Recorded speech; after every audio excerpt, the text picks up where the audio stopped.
derecho informático. Hoy, en la clase de hoy vamos a ver todos los derechos que están de alguna forma asignados por las tecnologías. Y vamos a ver la evolución de ellos. Vamos a hablar del derecho de las telecomunicaciones, fines del siglo XIX. Vamos a hablar del derecho informático, que surge con la informática en la década del 60. Y luego vamos a hablar del derecho telemático, que surge ya a fines del siglo XX. Y cómo van variando estos derechos y el gran cambio de el derecho de las telecomunicaciones al derecho telemático.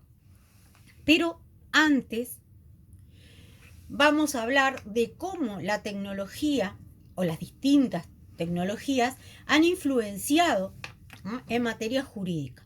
Y el profesor Lozano nos dice que hay tres grandes revoluciones. Una fue la escritura, cuando se pasó de la tradición oral a la tradición escrita. Esa fue una gran revolución para el derecho. La segunda fue la imprenta, porque en la imprenta se pasó de tener la cultura restringida sobre todo al Estado, a los señores feudales y a la Iglesia, a hacer una difusión generalizada de los libros. Y la tercera revolución es el tratamiento electrónico de datos, que nos va a enfrentar a toda la problemática que vamos a ver a lo largo del curso, tanto del derecho informático como del derecho telemático. Y acá nos encontramos con dos grandes temas. Una es la desmaterialización. Las cosas pierden corporalidad y pasamos a un ciberespacio, que se dice es el lugar sin lugar, pero en realidad vamos a ver que a los efectos del derecho lo vamos a tener que situar en un lugar, porque vamos a necesitar aplicarle una norma y vamos a necesitar tener un juez competente. Entonces, vamos a ver que esos procesos de desmaterialización nos van a afectar desde distintos puntos de vista. El documento ya no va a ser un papel, ¿no?, sino que el documento ahora va a ser electrónico. La firma ya no va a ser el dibujito que hacemos con la lapicera, sino que va a ser una firma electrónica. Por lo tanto, como tenemos estos documentos electrónicos, gran parte de la prueba que presentemos en un juicio va a ser también en formato electrónico. Y eso hace que tengamos que cambiar determinados conceptos y tengamos que adecuarnos. Y así como ha afectado a todas las áreas de la sociedad, también ha impactado en el área jurídica. Después vamos a ver que tenemos avances más importantes de cómo hoy sistemas de inteligencia artificial en el sistema de Estados Unidos, del common law, que no es igual al nuestro, pero cómo ya un sistema de inteligencia artificial le puede ganar en argumentación en un juicio a un abogado o a un grupo de abogados de prestigiosas universidades. Ya no es solo que gana jugar al ajedrez, sino que también gana en estas áreas que son sociales. El segundo gran tema es la globalización. Y a nivel jurídico vamos a ver que el derecho internacional privado cobra una importancia mucho mayor. Porque ya no es, bueno, el turista que viaja y tiene un accidente o tiene un problema, o el camión que transporta mercaderías, o los típicos ejemplos en materia de derecho internacional privado, sino que ahora, bueno, cualquiera de nosotros desde nuestra casa realiza negocios en cualquier parte del mundo. Y a nivel del ámbito público también vamos a ver, ahora vamos a ver los cambios de paradigma en tiempo, espacio y acceso. Vamos a ver que tenemos a nivel público la desaparición de las fronteras. Y esto que, bueno, sí, desde el punto de vista económico lo podemos llevar a temas de tributación en comercio electrónico, porque los bienes inmateriales no pasan por una frontera. Entonces, bueno, ¿cómo le aplico un tributo? También importa en temas de fronteras del Estado en cuanto a la defensa nacional. ¿Cuándo voy a considerar que tengo un ataque? ¿Cuándo podría declarar una guerra en el ámbito si tengo un ataque? Estoy hablando de un ciberataque. porque los tratados de guerra dicen que cuando un ejército extranjero está a determinados kilómetros de la frontera de un país implica una amenaza. Cuando un ciberataque me implica una amenaza como para que yo pueda declararme en estado de guerra. Entonces, estas son todas preguntas que nos desafían y que vamos a tener que dar una respuesta diferente. Un ataque a una embajada, por ejemplo, se dice que cuando se ingresa a una embajada, y a nivel de derecho internacional se viene discutiendo muchísimo, porque hay distintas opiniones. Si yo ingreso al sistema de la embajada, ¿lo puedo considerar un ataque? Y por otro lado, que los ejércitos pertenecen a un Estado, yo los puedo individualizar, mientras que los ciberataques pueden venir empezando que pueden venir de sitios muy diversos, ¿verdad? De distintas partes del mundo, justamente los ataques masivos para que yo no pueda detectar el origen. Y en segundo lugar, que yo puedo haber contratado botnets de distintas empresas o puedo hacer triangulaciones que no lo puedo hacer en el mundo físico, porque en el mundo físico la frontera está en un lugar y por lo tanto voy a poder tener un criterio objetivo del riesgo, ¿verdad?, que el país está corriendo. ¿Vamos bien hasta acá? ¿Sí? Bien. Con respecto a la globalización, en esta parte lo importante es distinguir la globalidad del globalismo. Globalización, cuando hablamos de globalización, entonces decimos, bueno, es el alcance que tengo de a través de Internet conectarme a todo el mundo. Esto tiene su parte positiva, obviamente, también tiene su lado de la moneda no tan positivo. La globalidad es la conciencia de vivir en una sociedad mundial interrelacionada. A eso de somos ciudadanos del mundo, el hecho de que la cultura, ¿verdad?, fluya de otra forma, el hecho de que tengamos la posibilidad de conocer más productos o de acceder a productos de cualquier parte del mundo, y ahí nos estamos pasando al globalismo, que dice el concepto, es la concepción de acuerdo a la cual el mercado mundial sustituye a la política y se pretende llevar a cabo la superación de los mercados nacionales en un mercado mundial paralelo a la institucionalidad estatal. Entonces vemos que ya no tenemos ese cerco y ahí vamos a ver en los cambios de paradigma. Vamos a empezar por el cambio con respecto al concepto técnico y luego vamos a ir al tema del espacio y del acceso. ¿Qué pasa con el concepto tiempo? En el ciberespacio es ahora en todas partes. Vieron que cuando tenemos conferencias nos dicen hora de tal lugar para que podamos tener una referencia. El MIT estudió hace unos años la posibilidad de crear una hora de Internet, de tener una especie de hora universal para el ciberespacio y no funcionó. Si nosotros miramos la velocidad de las comunicaciones, obviamente ahora opera un tema de inmediatez en cuanto a las noticias que nos llegan. Y esto tiene sus efectos desde el punto de vista social. ¿Por qué? Por los tiempos de discusión que se planteaban en los temas. Si nosotros queríamos tener noticias en épocas de guerras mundiales, teníamos que esperar que llegara el barco y las noticias, o sea, era muy lento el proceso. Y ahora, bueno, ya con los ataques a raíz del 11 de septiembre, veíamos los ataques por la tele en el momento que estaban sucediendo. Entonces acá, respecto al tiempo, hay toda una reflexión. Por ejemplo, podríamos decir, tecnológicamente podríamos estar habilitando el voto electrónico y podría ser un voto directo, como en Grecia. Ahora, ¿es lo mismo la plaza pública que el ámbito de Internet? ¿Cómo se daría la discusión? ¿Cómo realmente se plantearían los distintos temas? es un gran desafío, ¿verdad?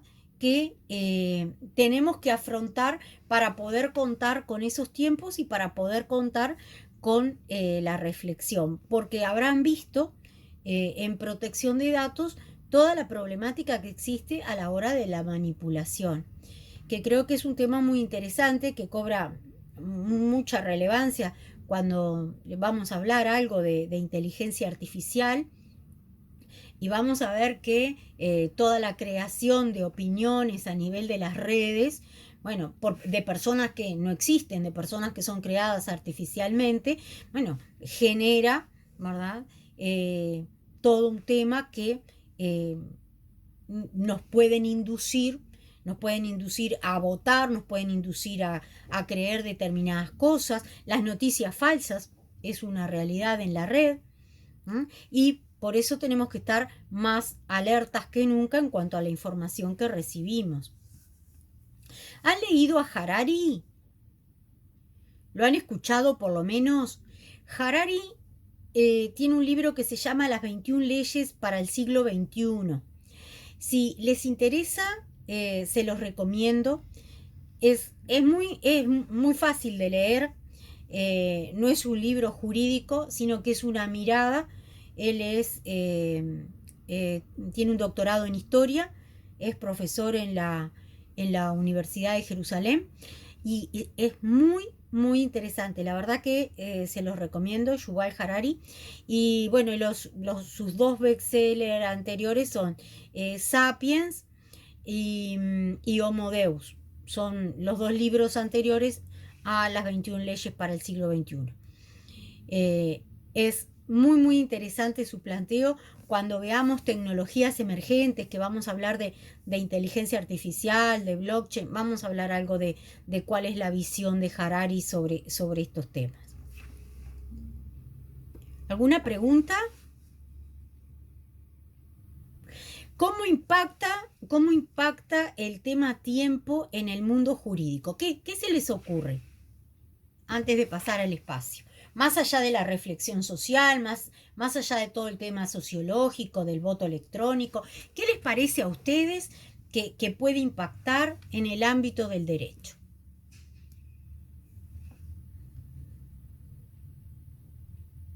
¿Podrá ser el tiempo en el que tenés que conservar ciertos datos, por ejemplo? Por ejemplo,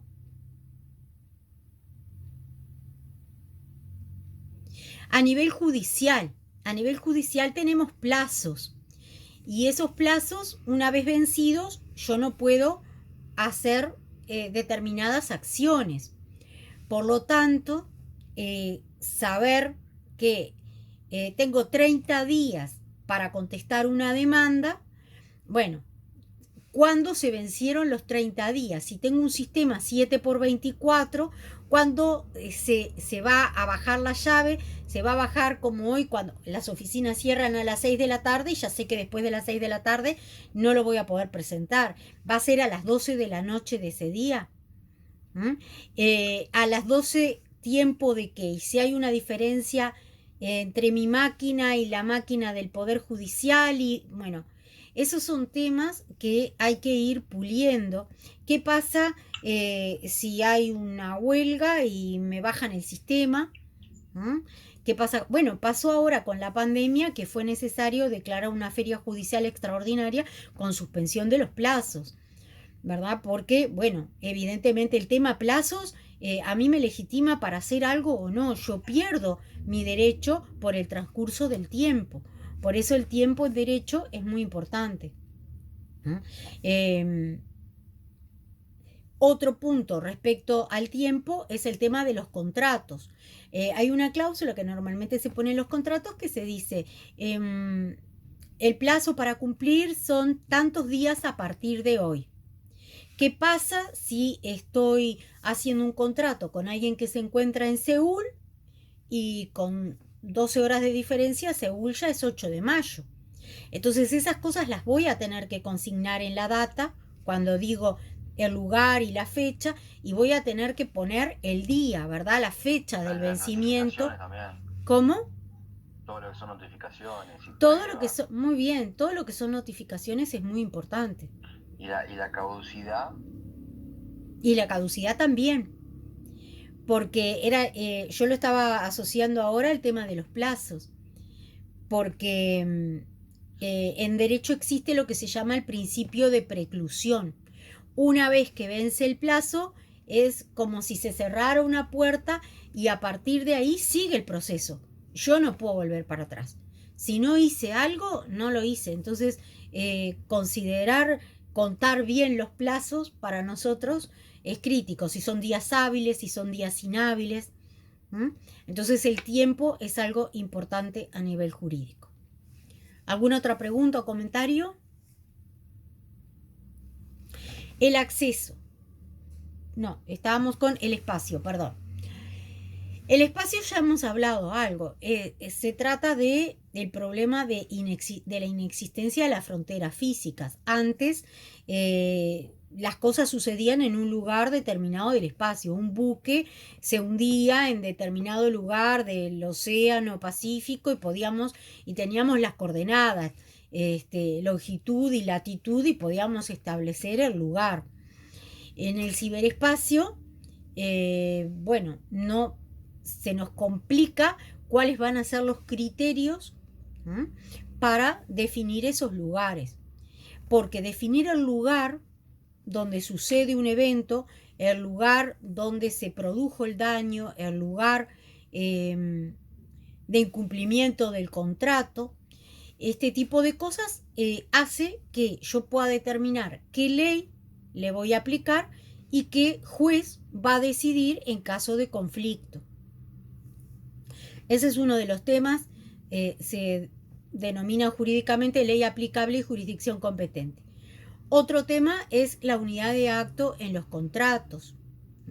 Este es un tema que va a haber que reverlo, sobre todo los contratos en que intervienen escribanos públicos, donde existe lo que se llama la unidad de acto. El contrato no solo debe otorgarse dentro del mismo día, sino que es con carácter excepcional que las partes no se encuentren en el mismo lugar cuando se va a otorgar. Si yo tengo que recabar una firma en Colonia o en Punta del Este o en Salto, bueno, voy a tener que dejar constancia que fulano otorgó y firmó en Montevideo y fulano otorgó en tal lugar a tal hora. Esas son consideraciones que los escribanos públicos dejan consignadas en las escrituras. ¿Alguna pregunta, algún comentario? ¿No? El tema del acceso. El acceso tiene varias connotaciones. Después lo vamos a ver, el acceso como derecho. Y tiene, acá les recomiendo otro libro que es La Era del Acceso de Jeremy Rifkin, que ya tiene sus años, ya está bastante viejito, pero bueno, que plantea todo el tema de la desmaterialización con un enfoque sociológico. Cómo se sustituye la plaza pública por el shopping, cómo se sustituye la conformación de un barrio por lo que son hoy los barrios privados, donde el acceso se torna un elemento fundamental. Está interesante el libro y también es de fácil lectura. Y de la mano del acceso tenemos el tema de la brecha digital. Y la brecha digital